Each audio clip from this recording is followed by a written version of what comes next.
Ketua Umum Partai Demokrat Agus Harimurti Yudhoyono mengucapkan syukur atas putusan Pengadilan Tata Usaha Negara yang menolak permohonan gugatan yang diajukan oleh Kepala Staf Presiden Muldoko dan Johnny Allen Marbun kepada Menteri Hukum dan HAM.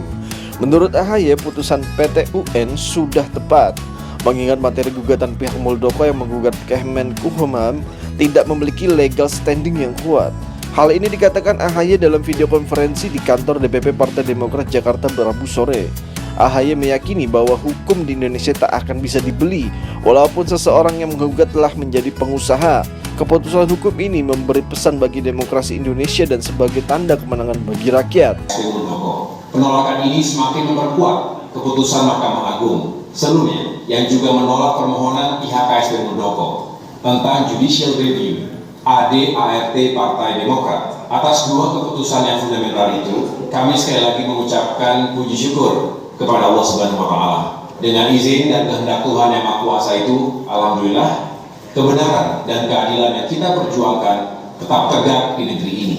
Keputusan PT UN ini telah mengkonfirmasi keyakinan kita. Sebab jika kita mengikuti alur logika hukum yang disampaikan oleh putusan Mahkamah Agung, maka legal standing dalam materi gugatan KSP Muldoko di PT UN menjadi semakin tidak relevan. Bagi kami, keputusan hukum ini memberi pesan hangat bagi demokrasi kita sebagai tanda kemenangan bagi rakyat. Sejak KSP Muldoko berbohong dengan mengatakan tidak berminat mengambil alih kepemimpinan Partai Demokrat, lalu tiba-tiba tanpa izin Presiden, ia hadir di KLB ilegal, kemudian permohonan kepengurusan dari hasil KLB ilegal itu ditolak oleh Kemenkumham, maka tidak bisa lagi dibilang KSP Muldoko tidak serius untuk mengambil alih kepemimpinan Partai Demokrat ketika ia aktif mengumpulkan orang-orangnya dalam proses hukum ini. Saya pribadi sempat diberi peringatan oleh senior-senior saya di TNI. KSP Muldoko tidak akan berhenti sampai keinginannya tercapai. KSP Muldoko akan melakukan langkah apapun, bahkan menghalalkan segala cara, termasuk upaya yang senior saya katakan, yaitu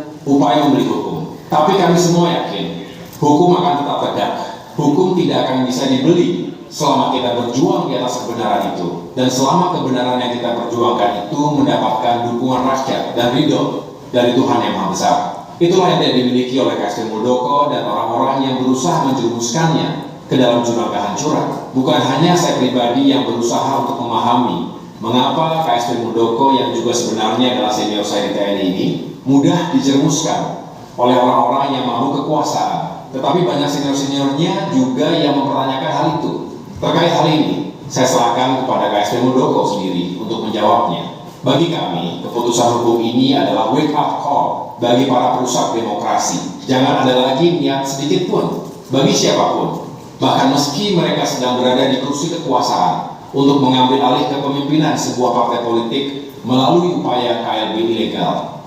Jika ini dilakukan, jika upaya pengambil alihan partai politik secara ilegal ini dilakukan lagi, maka yang akan melawan adalah rakyat, bukan hanya sekedar kader partai politik. Partai politik adalah kepanjangan tangan sekaligus penyambung lidah rakyat di parlemen yang direpresentasikan oleh para wakil rakyat. Karena itu, mengganggu rumah tangga sekaligus berupaya untuk mengambil alih partai politik secara inkonstitusional adalah sama saja dengan mengganggu rakyat itu sendiri. Itulah mengapa saya katakan keputusan hukum ini adalah kemenangan bagi rakyat Indonesia. Karena keputusan itu tetap melindungi hak-hak politik rakyat yang berusaha dirampas oleh KSP Muldoko melalui upaya-upaya politik, juga upaya-upaya hukum. Rekan-rekan wartawan yang saya banggakan, untuk itu, atas keputusan PT UN ini juga, saya menyampaikan apresiasi dan rasa hormat saya kepada seluruh pihak yang tidak dapat saya sebutkan satu persatu atas semua doa, perhatian, dan bantuannya dalam perjuangan Demokrat untuk mengokohkan pilar demokrasi di negeri ini.